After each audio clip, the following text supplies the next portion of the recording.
اب نوٹ کر لیجئے، یہ کتابیں اگر آپ پڑھنا چاہیں تو کتاب الملاحم میں پڑھیے۔ بدترین عذاب عربوں پر آیا کھڑا ہے، سروں پر تنا ہوا ہے، بدترین۔ ایسی جنگ ہونی ہے الملحمۃ العظمیٰ، جس کو کہ میں بھی آپ کو گواہی پیش کر دوں گا، جسے کہا گیا ہے دی لاسٹ کروسیڈ۔ بش نے بھی کروسیڈ کا لفظ بول دیا تھا، پھر واپس لیا اس نے۔ نکل جاتی ہے جس کے منہ سے سچی بات مستی میں، فقیہ مصلحت بین سے وہ رندے بادہ خار اچھا، کروسیڈ کہہ کر پھر واپس لیا۔ یہ کروسیڈ، اس کے اوپر جس قدر نقصان ہونا ہے عربوں کا، گریٹر اسرائیل بنے گا، یہ عراق، شام، اردن، سعودی عرب کا کچھ شمالی علاقہ، ترکی کا جنوبی علاقہ، مصر کا صحرائے سینا، اور اس کے ساتھ ہی جو بہترین اس کا زرخیز ترین علاقہ ڈیلٹا آف نائل، یہ سب یہودیوں کے قبضے میں جائیں گے۔ اس کو حدیث میں کہا گیا الملحمۃ العظمیٰ۔ عیسائی 80 علم لے کر ہے مسلمانوں تم پر حملہ آور ہوں گے، اور ہر علم کے نیچے 12,000 فوج ہوگی، 9.5 لاکھ فوج۔ یہ نیٹو کی تیاری کس کے لیے ہو رہی ہے؟ جب یو ایس ایس آر کا خاتمہ ہوا تو پوچھا گیا تھا نیٹو چیف سے، اب کس لیے؟ تمہارا وہ دشمن تو ختم ہو گیا، اب ہمیں اسلامک فنڈامنٹلزم سے نمٹنا ہے۔ وہ جانتے ہیں خطرہ یہی ہے، اب اسلام ابھر سکتا ہے، مسلمانوں کے سینوں کے اندر وہ آگ ہے، اوپر خاکستر آ گیا ہے، تمہیں اٹھانا بیٹھنا، یہ اندر تو انگارہ ہے، اوپر سے راکھ ہے، اس سے دھوکہ نہ کھا جانا ان کے دلوں کے اندر۔ اور بش نے کہا تھا مسلمان چاہتے ہیں کہ ہسپانیہ سے لے کر انڈونیشیا تک نظام خلافت قائم کریں، اور میں حیران ہوا تھا کہ اس کمبخت کو ہسپانیہ کا خیال کیسے آ گیا؟ ہمیں تو کبھی آتا ہی نہیں، اب ہم تو بھول گئے، وہ تو 500 برس پرانی بات ہے جبکہ وہاں سے ہمیں نکال دیا گیا تھا۔ اگرچہ اقبال نے کہا تھا ہے ارض فلسطین پہ یہودی کا اگر حق، ہسپانیہ پر حق نہیں کیوں اہل عرب کا؟ ہسپانیہ میں تو 800 سال حکومت کی مسلمانوں نے، اور ابھی 500 برس ہی گزرے ہیں نا۔ یہودی تو ارض مقدس سے 2000 سال نکالے گئے، انہیں لا کے آباد کیا گیا، عربوں کے سینے میں خنجر پھونک دیا گیا۔ وہ چھوٹا سا ملک جو چاہتا کرتا، کوئی پوچھنے والا نہیں۔ امریکہ جیسے اپنے بیٹے کی حفاظت کرے ویسے کرتا ہے اس کی۔ اور حضور نے فرمایا ہے وہ جنگ جب ہوگی تو ایک باپ کے اگر 100 بیٹے ہوں گے تو 99 ختم ہو جائیں گے، ایک بچے گا۔ یہ حدیث ہے، حدیث ہے صحیح۔ اور آپ نے فرمایا ویل للعرب من شر قد اقترب، عربوں کے لیے ہلاکت ہے، عربوں کے لیے بربادی ہے اس شر سے جو قریب آ چکی ہے۔ اور آج جس طرح انہوں نے ان کی تہذیب کو اختیار کر لیا ہے، دبئی جا کر دیکھیے، بدترین مغربی معاشرہ جو ہے وہ دبئی کے اندر ہم نے قائم کر کے دکھا دیا۔ اب سعودی عرب اس راستے پر بڑھ رہا ہے۔ اور اس کے بعد نمبر 2 پر جو ہے ہم پاکستانی ہیں، لیکن میں اس کے وہ پہلی بات جو کہہ رہا ہوں وہ تو یقینی ہے، اس میں تو احادیث صحیحہ موجود ہے۔ اگرچہ اس کے بعد پانسا پلٹے گا، پھر حضرت مہدی کا ظہور ہوگا، حضرت عیسیٰ کا نزول ہوگا، اور وہ گریٹر اسرائیل گریٹر گریو یارڈ بنے گا یہودیوں کا، ایک ایک یہودی قتل ہوگا اور دفن ہوگا۔ یہ بات میں ہونا ہے، میں پہلی بات برس کر رہا ہوں۔ وہ پانسا پلٹے گا جب پلٹے گا، ابھی جو سامنے ہے وہ کیا ہے؟ جس ملحمۃ العظمیٰ کہا حضور نے، جسے آرمگیڈون کہتے ہیں عیسائی۔ آرمگیڈون کی اگر کہیں جا کر آپ دیکھیں گے، آپ ڈکشنری میں مانی تو کیا لکھا ہے؟ A very big war which will be fought between the forces of evil and good before the end of this world۔ اس دنیا کے خاتمے سے پہلے خیر اور شر کی قوتوں کے درمیان بہت بڑی جنگ ہوگی۔ ارمجدون اسے کہتے ہیں عربی میں، اور آرمگیڈون اسے کہتے ہیں انگریزی کے اندر۔ اور یہ بائبل کی آخری کتاب کے اندر ہے، جو اس میں کہ مکاشفات یوحنا، ریویلیشنز آف سینٹ جان. یہ تو میں کہہ رہا ہوں یقین کے ساتھ، اور زیادہ دور نہیں ہے، آیا چاہتا ہے. اس لیے کہ یہودیوں کا اور عیسائی جو کنزرویٹوز ہیں، نیو کنزرویٹوز، ان کا 5 نکاتی ایجنڈا ہے متفق علیہ، جس کے تحت کہ یہ جنگ صلیبی شروع کی گئی ہے. تو سن لیجئے آپ. آرمیگیڈون نمبر 1، گریٹر اسرائیل قائم ہو جانا اس کے نتیجے میں نمبر 2، مسجد اقصی اور قبۃ الصخرہ کو گرانا نمبر 3، وہاں 3rd ٹیمپل، وہ مسجد جو حضرت سلیمان نے بنائی تھی 1000 قبل مسیح میں، پھر برباد کی تھی نبوکدنضر نے، دوبارہ بنائی گئی، پھر دوبارہ ختم ہوئی 70 عیسوی تک گری پڑی. ان کا خانہ کعبہ گرا ہوا ہے 70 عیسوی سے لے کر آج تک. ایک دیوار ہے ویلنگ وال، جہاں جاتے ہیں، روتے ہیں، پیٹتے ہیں، ماتم کرتے ہیں، وہاں وہ بنے گا 3rd ٹیمپل. اور نمبر 4، اس میں لا کر رکھا جائے گا تخت حضرت داؤد کا. یہ تخت کہاں ہے اس وقت؟ یہ لندن شریف کے اندر، جو ان کی پارلیمنٹ کا جو چرچ ہے، ویسٹ منسٹر ایبے، اس میں رکھا ہوا ہے. ایک پتھر تھا جس پر بٹھا کر حضرت داؤد کی تاج پوشی ہوئی، پھر حضرت سلیمان کی ہوئی، پھر وہ پتھر رکھ دیا گیا جب حضرت سلیمان نے بنایا ہیکل مسجد اقصی، وہاں رہا وہ. ہر بادشاہ جو تھا یہودی اسی کے اوپر بٹھا کر اس کی تاج پوشی ہوتی تھی.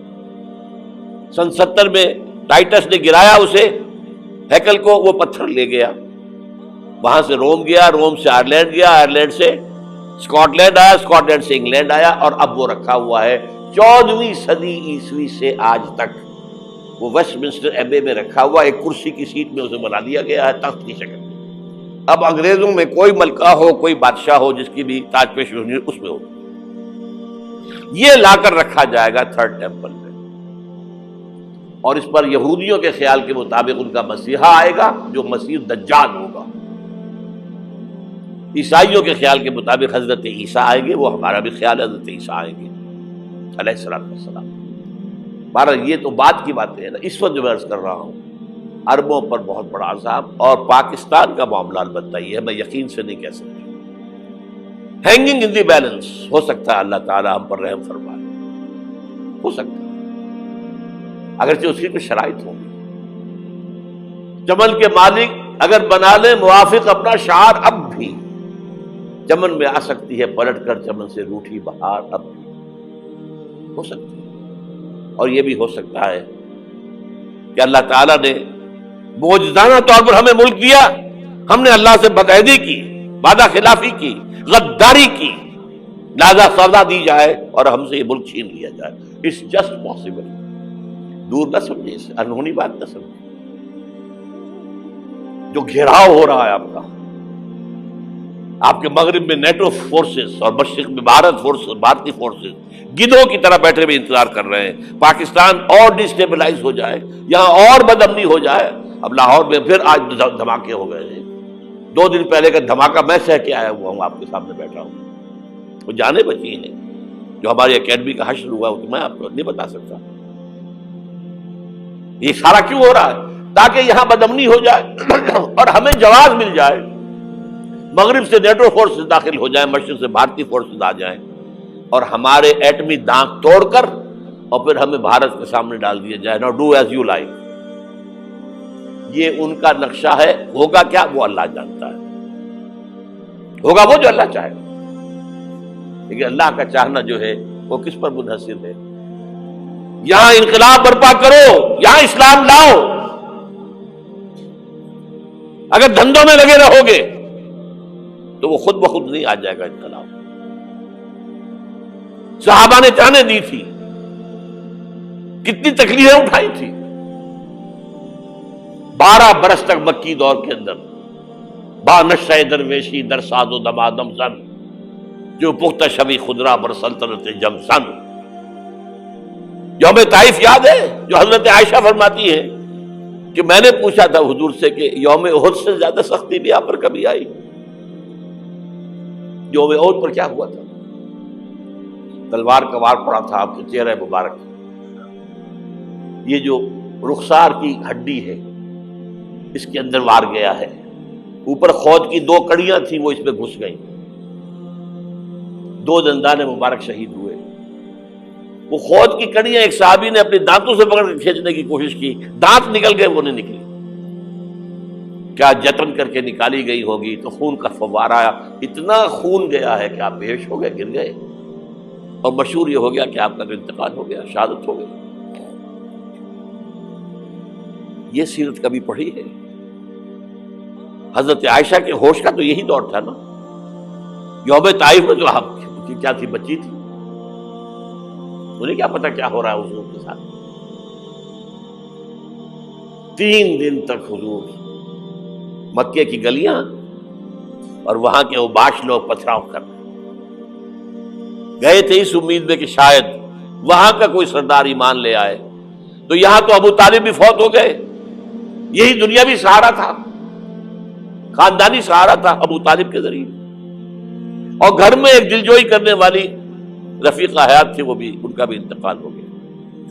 آپ نے کہا یہ عام الحزن ہے، اب تو سب کو طے ہو گیا قریش کو کہ اب جیسے قتل کر دو، اسی لیے آپ گئے طائف، شاید وہاں کا کوئی بڑا سردار مانے ایمان لے آئے مجھ پر تو میں اپنا مرکز ادھر شفٹ کر دوں۔ تینوں سے ملے ہیں، تینوں نے وہ جواب دیے ہیں، نکل جاؤ یہاں سے، میں تمہارے ساتھ بات بھی کرنے کو تیار نہیں۔ اچھا، تمہارے سوا کوئی نہیں ملا تھا اللہ کو نبی بنا کر بھیجنے کے لیے؟ دیکھو جاؤ، میں بات نہیں کرنا چاہتا، ہو سکتا ہے میں بے عزتی کر بیٹھوں، اور واقعی تم اللہ کے نبی ہو تو میں مارا جاؤں گا، جاؤ جاؤ جاؤ۔ یہ سلوک محبت کے ساتھ ہوا ہے۔ اور پھر چھوکروں کو، اسٹریٹ ارچنز جنہیں آپ کہتے ہیں، اشارہ کیا تھا، خبر لو ان کی، پتھراؤ ہو رہا ہے، ساتھ کوئی ہے ہی نہیں، ایک آدمی صرف، زید ابن حارثہ۔ اب سامنے سے پتھر آ رہے ہیں تو حضرت زید آگے آ جاتے ہیں، ڈھال بنتے ہیں، مجھے لگے پتھر حضور کو لگے، آپ پیچھے سے آ رہے ہیں، چاروں طرف سے تو ڈھال نہیں بن سکتا ایک شخص، جسم لہو لہان، خون جا کر جوتیوں میں جم گیا ہے، جوتی اتر نہیں دی۔ پھر وہاں سے واپسی پر جو دعا مانگی ہے، اللہم الیک اشکو ضعف قوتی وقلت حیلتی وہوانی علی الناس، اے اللہ تیری جناب میں فریاد لے کر آیا ہوں اپنی قوت کی کمی کا، اپنے وسائل کی کمی کا، اور جو ذلت و خواری ہو رہی ہے لوگوں کے سامنے، الا ملتقننی، مجھے کس کے حوالے کر دیا ہے، الا بعیدی یتجہمنی، یہ میرے اوپر ہجوم کر کے آ جائے، حملہ کرے، اور عدو ملکتا امرے، یہ دشمن کے حوالے میرا معاملہ کیا، جو چاہے کر دے وہ۔ لیکن پھر عبدیت غالب آتی ہے، ان لم یکن علی غضبک فلا ابالی، اللہ اگر تو ناراض نہیں ہے تو مجھے کوئی پرواہ نہیں، سر تقدیم خم ہے جو مزاج یار میں آئے، مجھے اندیشہ یہ ہے کہ تو ناراض تو نہیں ہوگی۔ یہ تکلیفیں جھیلی ہے، سینکڑوں صحابہ نے جانوں کا نذرانہ پیش کیا ہے، احزاب کی جنگ میں فاقوں پر فاقے ہو رہے تھے، اور ان فاقوں کی حالت میں خندق کھودنے کا حکم ملا ہے، لوگوں کی کمریں دوہری ہو رہی ہیں، پتھر باندھے ہیں اپنے پیٹوں سے، اپنی چادروں کے ساتھ کس کر کمر دوہری نہ ہو جائے، اور جب صحابہ کدالیں چلا رہے ہیں تو کیا کہہ رہے ہیں، نحن الذین بایعوا محمدا علی الجہاد ما بقینا ابدا، اللہم لا عیش الا عیش الاخرہ۔ صحابہ کہتے تھے ہم وہ لوگ ہیں جنہوں نے محمد سے بیعت کی ہے کہ جہاد کرتے رہیں گے جب تک جان میں جان نکل جائے تو بات، اور جان ہے، چاہے ابھی بھوک سے کمر دوڑی ہوئی جا رہی، جان تو ہے۔ اور ایک دفعہ کہتے تھے اللہم لا عیش الا عیش الاخرہ، اللہ عیش، زندگی تو آخرت کی زندگی ہے۔ اور حضور فرماتے تھے، حضور کے بیٹھے ہوئے نہیں تھے گاؤں تکیہ لگا کر، پتھر اٹھا کر خندق میں سے لے جا کر باہر پھینک رہے تھے، جب صحابہ کہتے ہیں اللہم لا عیش الا عیش الآخرہ، حضور فرما رہے ہیں فاغفر الانصار والمہاجرہ، اے اللہ ان انصار اور مہاجرین کی مغفرت فرما دو۔ پھر حضور کی خدمت میں کچھ لوگ آئے، حضور اب یہ فاقہ ناقابل برداشت ہو گیا، دیکھیے ہم نے یہ پتھر باندھے ہوئے اپنے پیٹ کے ساتھ۔ حضور نے کرتا اٹھا کر دکھایا، وہاں 2 پتھر بندھے ہوئے۔ یہ ہے سیرت النبی۔ آپ کس چیز کو سیرت النبی سمجھتے ہیں؟ بہرحال اس موضوع پر میری ایک کتاب ہے منہج انقلاب نبوی، کہ انقلاب کیسے آیا تھا۔ اگر دل میں ذرا بھی آرزو پیدا ہو گئی ہو کہ اللہ قبول کر لے مجھے بھی، مجھے قبول کر لے اس کام کے لیے، تو وہ کتاب آپ کے لیے مسٹ ہوگی، اس کا پڑھنا۔